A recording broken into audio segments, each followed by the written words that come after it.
नमस्कार मु स्वागत करुच्ची एसएम विश्वदेवी रेसिपीज को आज आम बनइबा भेंडी चटणी।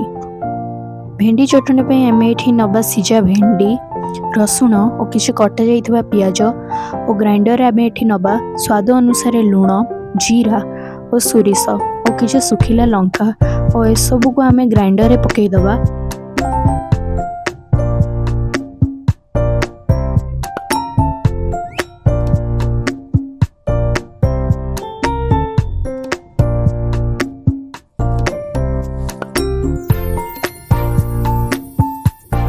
ये सब को आम भल भाव ग्राइंडिंग कर नबा।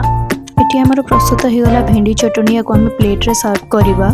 जदि आपन को मोर आज ये रेसिपीटी भल लगी तेल मो चैनल को लाइक शेयर और सब्सक्राइब करेंगे और कमेंट निश्चय करेंगे आपन को ये रेसिपीटी केमिति लागला। धन्यवाद।